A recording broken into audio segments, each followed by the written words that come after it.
Taboo Science.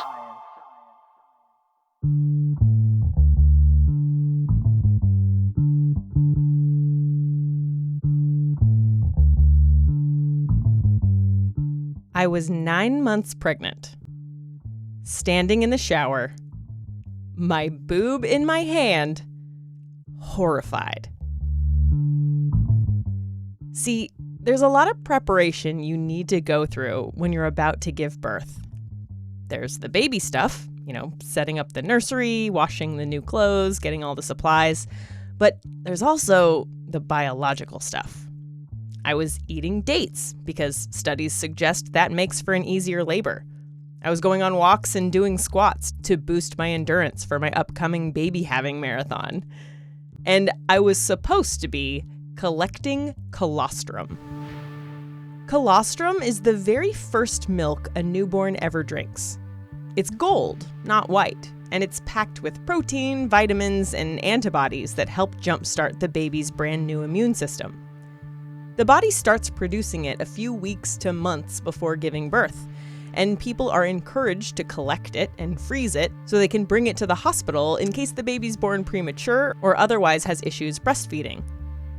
So that's what I decided to do. I wasn't sure if I was even making colostrum yet, but just in case, I got instructions online about how to hand express it, and I decided to do that after a shower one day. Immediately, and without warning, this golden liquid came out of my nipple, and I freaked out. Listen, I've had nipples for my entire life, and nothing had ever come out of them before. I knew my nipples.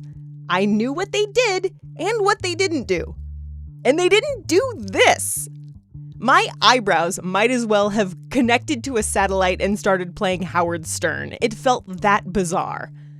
I was supposed to collect colostrum a few times a day from that point on, but I was so disturbed by the experience that I never did it again. I eventually had the baby and breastfed the baby, and things weren't so weird anymore. But I like to remember that moment to remind myself that this thing that feels so normal now is actually pretty bizarre.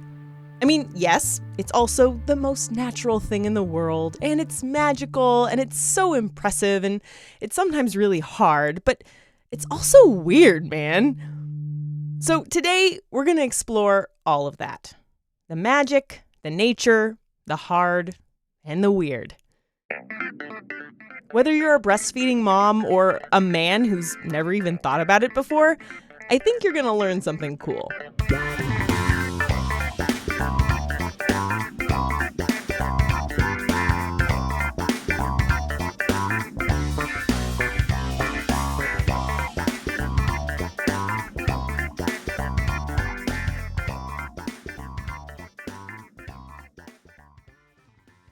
If you think lactation is weird today, just wait until you hear how it evolved. So about 250 to 300 million years ago, there was a not quite reptile, not quite mammal creature that started excreting fluid from sweat glands, kind of basically apocrine glands on their underside, onto their eggs. Probably to solve a fluid balance problem. The eggs were kind of soft and not hard back then. And we think that evolved to probably also contain like immune components after the fluid. And babies would come out and just they'd hatch and they'd lap it up. And if you look at, for example, the platypus, it doesn't even have nipples. It just has just a surface area. And the milk just is excreted out of basically sweat glands. And that's basically what a mammary gland is. It's a glorified apocrine sweat gland. 300 million years of evolution to get from double-duty sweat glands to purpose-built mammary glands, and I was too scared to look under the hood? Jeez. Anyway, that is scientist Bridget McGann. I am a graduate student at the University of Colorado, Denver, in the anthropology department. I would be what you probably would call a biocultural anthropologist. So it's biology, evolution. In particular, I study lactation and how lactation influences behavior in the maternal infant dyad. and how that evolved biology interacts with culture. Although Bridget had always been fascinated by science, she didn't set out to be a scientist. She spent her 20s trying to decide on a career. First as an artist. Then, when she realized that wasn't for her, she did some traveling and made ends meet with hourly jobs. I worked at a Babies R Us for a while. And I observed while I was working there a lot of like material culture of parenting, basically, and like how people thought about what they need in order to raise a baby.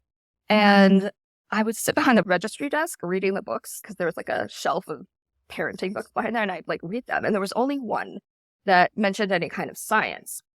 The author was James McKenna, a scientist at Notre Dame, which is in South Bend, Indiana, exactly where Bridget was living at the time. And he studies maternal infant health, particularly sleep, and is a primatologist by trade.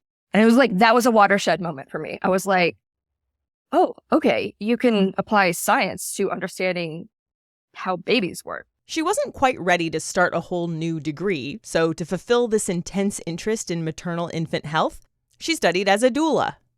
It was okay.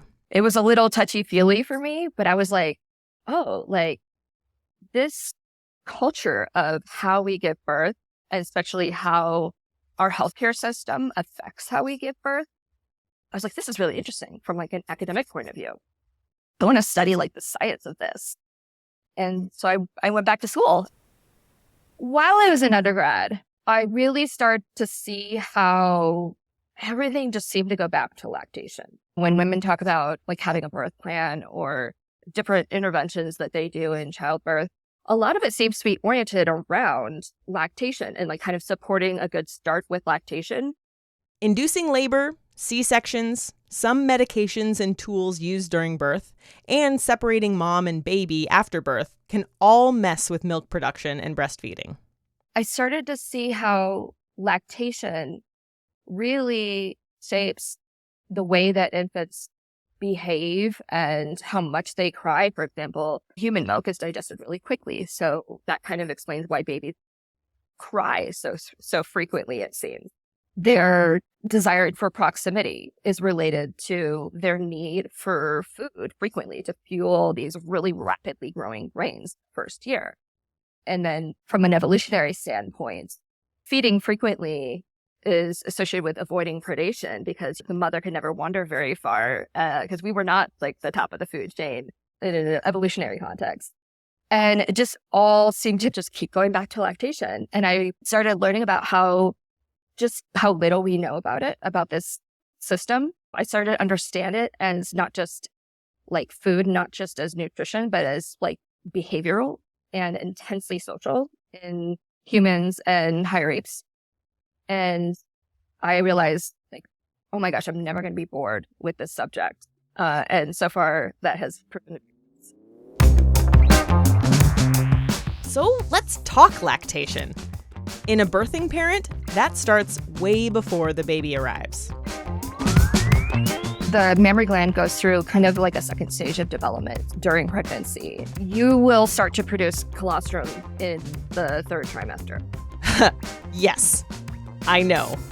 And then you have this kind of drop in progesterone at the end of pregnancy that triggers this kind of second stage of development, I guess you would say, in the mammary gland, where the mammary glands are starting to synthesize mature milk. So you have this period of time right after birth with what is colloquially said is that you're waiting for your milk to come in, but the milk is already in, it's colostrum.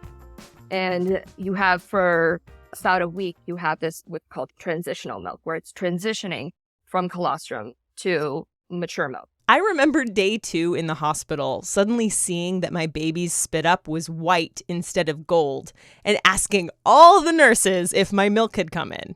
Like, this is so early, right? I didn't expect this. Just waiting for somebody to tell me, yes, good job. You are the best milk producer we've ever had in this hospital. My husband eventually caught on and congratulated me. It wasn't the same. But also, that's not really how it works. It's not like it's a switch. It's a gradual change where it's like gradually changing composition. And then you have a period of about 8 to 12 weeks after birth where the body is learning to regulate supply and learning to meet exactly the infant's needs, no more and no less. And then usually kind of it's more smooth sailing from that point on. By smooth sailing, Bridget, of course, means needing to feed a tiny, helpless organism every 2 hours around the clock. Doesn't matter if you're sleeping, doesn't matter if your partner's turn to help. You are the milk factory, and there are orders to fill. But those breastfeeding sessions, that's when this process turns into absolute sorcery. Inside the breast, you have these little, they kind of look like bunches of grapes. They're called lobules. The individual grapes in these lobule bunches are called alveoli, just like what you have in your lungs. They do a similar thing, too. That bunched up shape is packed with surface area, which is what you need when the goal is to pass things into and out of your blood, whether that's oxygen into it or milk ingredients out of it. 2 hormones come into play right about now. Prolactin tells the alveoli to take in nutrients from the blood supply and turn them into breast milk. Prolactin is triggered by those lobules that I mentioned being empty. And that's really important because it's that state of emptiness that tells the brain, hey, we're running low on supply here. Please, send us some more prolactin so we can produce more milk. That's an ongoing process, and it's one reason why people need to use a breast pump when they're away from their baby. Not only is a full breast pretty uncomfortable, but you also want to tell your body to keep producing milk for when you return. We're going to talk all about pumping at work later. Just you wait. Oxytocin is the other hormone at play here.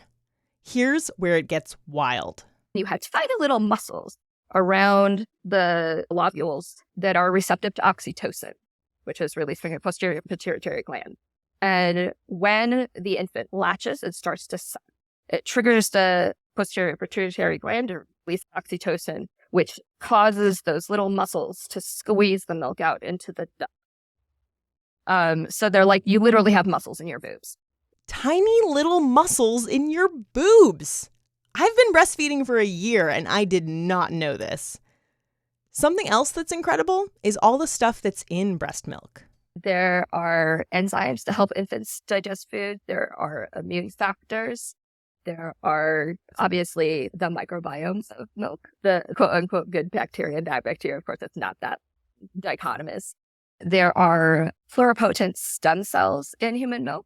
We don't fully understand even what they're doing there, but we know that they take root, based on mouse studies at least. We know they probably take root in multiple organ systems, including the brain. Pluripotent stem cells are cells that can turn into any type of cell in the body. We had known they were in human breast milk since 2007, but nobody was sure whether they were actually surviving past the baby's stomach. Scientists used mother mice that were bred with a particular marker gene that would let them track where these stem cells ended up in the baby mice when they nursed. They found the gene not only in the baby mice's blood, but the lining of the gut, the thymus, liver, pancreas, spleen, and brain. Breast milk was helping these organs grow, not just by fueling them, but by telling them how.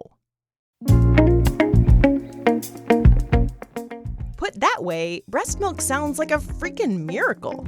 But there are still a ton of benefits babies can get through the act of feeding itself, whether that's breast milk or formula.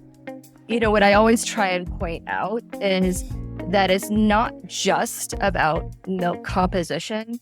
It's also about all of the behaviors associated with lactation.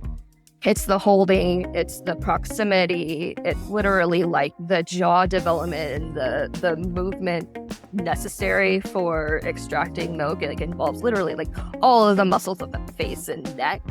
It's the response that it elicits in the mother and, kind of manipulating her hormonally and making her more responsive and in tune with her baby in a way that, in an evolutionary context would help it thrive, obviously. And we don't always know exactly where the biological effects associated with the components of milk end and the biological and behavioral and psychosocial effects associated with the behaviors associated with lactation start. I think it's a very useful thing to know for people who don't or can't breastfeed, especially like directly at the breast, how they can understand that even their babies who are not directly breastfed are influenced by this lactation biology, and it dictates what they're expecting from their environment and the kind of care that they need. There is a heated debate, in the general public anyway, over the differences between feeding babies breast milk and feeding them formula. From where I'm standing, it seems like breast milk proponents tout the benefits of lower rates of obesity and diabetes, better immunity, and claim there's a stronger bond between a breastfed baby and mom, while formula proponents say those benefits are vanishingly tiny and whatever you need to do to feed your baby is fine. That all changes in places that don't have access to clean water for formula or in the middle of a formula shortage like the one when I gave birth. But in ideal circumstances, that's the argument for formula. The differences between breast milk and formula do start to blur when you think about this behavioral element. So much of feeding itself helps babies grow and bond with their caregivers. But one thing that throws a wrench into this live and let live philosophy I'm trying to promote here is capitalism. Formula companies have a long, entrenched history of actively fighting against breastfeeding. It's, $55 billion global industry that obviously has breastfeeding is not exactly great for their bottom line. And so for a while, they were doing a lot of kind of advertising directly to pediatricians and sending formula samples to people before they'd even decided whether or not they were going to breastfeed. In many places, formula companies would send representatives dressed as nurses to hospitals to give away formula samples and convince people not to breastfeed. And for decades, the marketing worked. Countries that have been industrialized and are on the wealthier end have, for a couple of generations over the course of the 20th century, basically skipped an entire generation, at least a generation or two, of breastfeeding. And what's important to understand about lactation in humans is that we think of it as being instinctual, and it is, but it's also highly social and learned. So if you have an entire generation that just completely forgot how this system works, and you're now trying to reintroduce it, there's obviously going to be some pushback against that. It's the lack of understanding and knowledge of how this system works. And this is true even in higher apes. There's a cool story of a gorilla at the Columbus Zoo, Columbus, Ohio, who didn't breastfeed her baby. This was in 1980, and the Columbus Zoo was home to the world's first gorilla born in captivity. That gorilla had been separated from its mother at birth, and so was every gorilla born since. These gorillas were rare and precious, and they didn't want to leave anything up to chance, so the zoo fed them by hand instead of leaving them with their mothers. But in 1980, this new baby happened to get a terrible intestinal infection. And the baby died. The zookeepers thought the infection may have been prevented by the microbes in breast milk. And so with the following baby, they have Latch members come into the zoo and show her how to do it. And it helped her learn how to do it. So this is not just a human thing. I found some cringy news articles about this, joking around about how the male gorillas were too interested in watching the breastfeeding mothers and blocked the view for the female gorillas, and how they got 20 phone calls from women volunteering to breastfeed for the gorilla. What did their husbands and children think? Way to miss the point, reporters. But anyway, the plan seemed to work, and the baby survived. But this brings us to society's perception of breastfeeding and how so many people, especially in the US, consider public breastfeeding lewd or disgusting or even an invitation for sexual attention. I'm going to say 2014, 15, 16, the Surgeon General came out with a call to action around breastfeeding. And one of the things that they said was that social stigma around breastfeeding was one of the biggest reasons that people give up breastfeeding before they planned. It was 2011. Who's counting?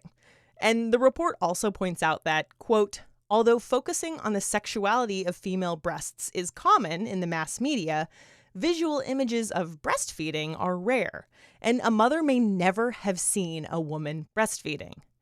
As shown in both quantitative and qualitative studies, the perception of breasts as sexual objects may lead women to feel uncomfortable about breastfeeding in public.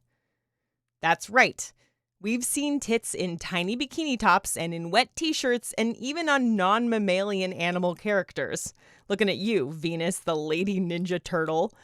But we almost never see breasts used to feed infants. It's a great big sign from society that breasts are for looking at, not for feeding babies. Which is not universal, by the way, amongst humans. There are some countries where you have a lot of topless beaches and you have a lot more kind of public nudity that is, appropriate, at least in certain contexts, where like people aren't freaking out about it. It's not like men are like losing control over themselves when they see it. It's just a little bit more normalized. It's, oh, this is like a body part. But I have a professor who was traveling internationally, and it was a culture where breasts are not super sexualized. And they were kind of making fun of American culture. They were like, or men are like babies, because it literally was so bizarre to them that our men are so attracted to the breast, which is something that they most, in the context that they live, it's babies who are attracted to breasts because it's their food source. This sexualizing of the breast seeps into everything. If your breast is a sexual object, then it's weird to take it out at a restaurant when your baby's hungry. It's weird to take it out on an airplane or at a shopping center. It's especially weird at work. In the work example, though, many lactating parents have to push through their embarrassment to ask a boss or HR rep for a place they can go to use a breast pump. Babies eat every 3 hours or so after the newborn stage, which means in order to keep your body making milk on their schedule, you need to continue removing milk every 3 hours if they're not around. That means 3 30-minute pumping sessions during the workday. Ask me how I know. The biggest cause of people stopping breastfeeding before they planned had to do with having to go back to work. In the United States, we are the only country, aside from Papua New Guinea, that doesn't have some form of paid parental leave, mandatory paid parental leave, which is just bizarre to me. When upstairs in Canada, they have over a year of paid parental leave. If you're breastfeeding and you have to go back to work when your baby is 6 weeks, 8 weeks, 12 weeks old, which are many of the typical lengths of parental leave for salary jobs in the US, breast milk is your baby's only source of nutrition. So having a place to pump during the workday is crucial. Like, it can mean the difference between continuing to breastfeed and giving up because it's too hard. One study showed that when working women have adequate break time and a private space to pump, they're more than twice as likely to be breastfeeding their baby at 6 months as women who don't have those kinds of accommodations. But the kinds of accommodations you have are crucial. It can't be just any private space. You have an apparatus that you're attaching to your body, so you're generally more exposed to do that. You might be transferring the milk from bags to bottles or from one system to another. If you're using a pump, it needs to be plugged in. You generally have to be sitting in such a way that you will have good flow between where the pump is set up and where the flanges are attached to your breasts. So it's just more technical than maybe some people know if they haven't done it before in a workplace or in a big public location like an airport or convention center. There just isn't, or there wasn't, a space for that unless there was a lactation room or now hopefully one of our pods. That is Sascha Mayer. And the pods she's talking about are Mamava pods. You might have seen them in airports. They're these big white portable rooms with rounded sides and a smiling logo where the eyes look like 2 upside-down breasts. They're free and accessible through an app. And once you're inside, you can lock the door so you won't be disturbed. The first time I used one was in the Asheville airport, and I felt like I got secret access to a VIP mother's lounge. It was clean and spacious and well lit, and there was white noise from fans, so it was this quiet oasis from the chaos that is an airport. And all of that is by design. If you're stressed, you produce cortisol, which reduces milk production.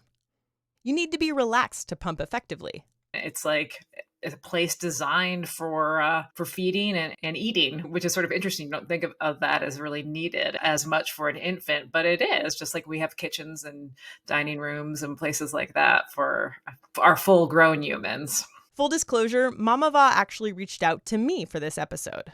They'd seen a tweet thread I'd made about my experience pumping on a work trip, and they were familiar with the podcast. So they suggested I do an episode on breastfeeding. I think they do great work, so it was an easy decision. Part of the work they do is in that conversation with your boss and other higher-ups in companies. Because while the most visible pods are in public spaces, the majority of them are in private businesses. If they're having these conversations to put in a Mamava pod at your workplace, you don't have to have the conversation about turning the janitor's closet into a mother's room. Sometimes the conversations are even more about logistics, like, okay, do you know that they have to do this 3 times a day? And do you know if you have a staff and there are 3 people who are breastfeeding and you work a 9 to 5 schedule, likely they're kind of all going to need a space. And so building capacity is something that we talk about as well. It's like, just not, you can't just wait. Often it's what the physiology of your body is telling you when you need to do this. These conversations probably wouldn't ever happen, though, if it weren't for actual legislation telling businesses that they have to have these accommodations. When the Affordable Care Act passed in 2010, it included a provision that required employers to provide breastfeeding mothers with, quote, reasonable break time and a private space, quote, other than a bathroom, for 1 year after their child's birth. Sascha and her co-founder Christine Dodson had been working in a design studio that had them traveling all over the country and needing to pump after the births of their kids. That inspired them to design these pods several years before the Affordable Care Act passed.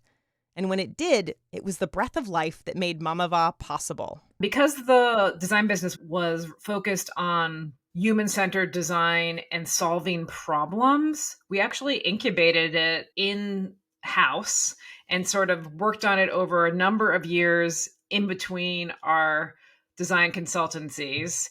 And when the Affordable Care Act passed, we got more of a rationale for a business case, like, hey, now people are going to need to be in compliance here. We are, primed and ready for this idea to take hold. But the Affordable Care Act left a lot of people out of the legislation. It didn't include workers who were exempt from overtime pay, which is a lot of workers. 9 million, give or take. It also didn't really give workers an avenue to go after their employers if they didn't give them a place to pump. But then there was a baby formula shortage. Then the American Academy of Pediatrics issued new guidelines supporting breastfeeding for 2 years or more. And the culture shifted. Suddenly, there was support for greater legislation protecting breastfeeding parents. And at the end of 2022, Congress passed the Pump Act. One of the important things the Pump Act achieves is that it expands the pumping protections of the Affordable Care Act to overtime-exempt non-hourly employees. That extra 9 million who weren't protected before. So these would be people like you think of teachers or healthcare providers, which do tend to be fields that are dominated by women. And the other key is that you have, as an employee, the right to bring a lawsuit if your employer has not made the accommodation. And that has teeth that the other legislation, either on a municipal or state or in the past federal level, hasn't had to the same degree.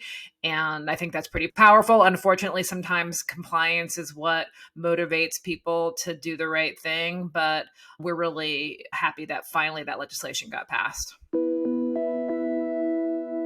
In the time that my co-founder and I founded, it's been about 10 years. Actually, the percentage of new parents who initiate breastfeeding has increased to 84% from 74%. So like 10 points, that is meaningful, and obviously not going to take full credit for that, but there is just a lot of momentum thanks to good legislation, thanks to more women and parents stepping up and saying, hey, I have this expectation that I'm going to be supported in this really important activity that I only need to do for 1 or 2 years. It's going to benefit all of us in terms of health and outcomes. And so I think there's just really good positive momentum there.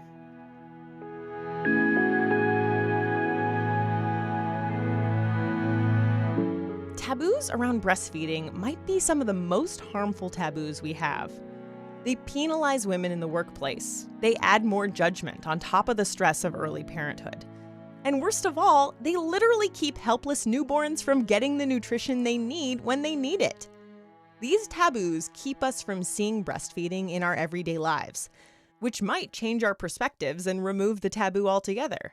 In my understanding of how this system works and the fact that it's so intensely social in humans and that it's learned is that the way, if we want to address the social stigma and the shame and the feeling of it being kind of private and something to be hidden away, is that people need to see it and they need to get used to it and they need to be around it in a day-to-day sort of way in order to understand how it works. And I mean, obviously, girls, while they're growing up, preferably before they become parents, so they're not having to cram for breastfeeding while they're pregnant or, God forbid, when they've just given birth.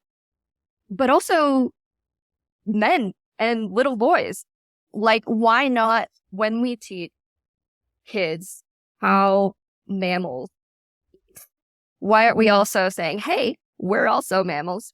When we're teaching them about the names of vegetables and healthy eating, why aren't we also talking about what babies eat? And I'm talking like literally kindergarten, throughout education. And there are countries who are starting to do this, at least at the high school level, having it integrated into discussions about health and animals and mammals and human nature and normalizing it over the course of their lifetime and giving people the chance to be around it socially. So that means not forbidding breastfeeding in social and public contexts. It means normalizing it in professional spaces. All these kind of ways in which women end up being isolated from society because they chose to breastfeed or because they don't feel comfortable going out and about, especially in the early weeks and months, like fussing with the latch or fussing with their pump or whatever and feeling like they're being stared at. If we want women to feel comfortable being out and about breastfeeding, we need to normalize it for everybody in the society.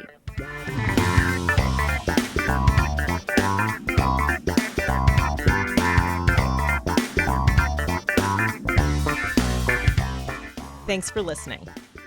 Big thanks to Bridget McGann and Sascha Mayer. You can follow Bridget's prolific Twitter account at Bridget McGann. And you can learn more about Sascha and Mamava, the company she co-founded, at mamava.com. That's MAMAVA.com. Also, you should definitely subscribe to the newsletter because Bridget sent me this massive list of fun facts about breastfeeding that I didn't have time to include in the episode. So I'm going to send them to the newsletter subscribers instead. Taboo Science is written and produced by me, Ashley Hamer. The theme was by Danny Lopatka of DLC Music. Episode music is from Epidemic Sound. If you need music for a project, use the referral link in the show notes, and the podcast will get a kickback. Last week, I got a review from Zygella in Canada, who writes, "This podcast brings together great production value, fantastic guests, and a host that can bring you along the journey with excellent narration. As I was listening, a question would come to my head, and it was like she was listening to me. She knows what her audience wants. The conclusion feels so natural. A great science podcast tied up with a nice little bow at the end. Definitely worth a listen." What a great review, Zygella. Thank you. If you'd like to leave a review, you can click the link at the bottom of the show notes, and it'll take you straight there. The next episode is all about nudity, and it'll be out in 2 weeks. Hope you tune in. I won't tell anyone.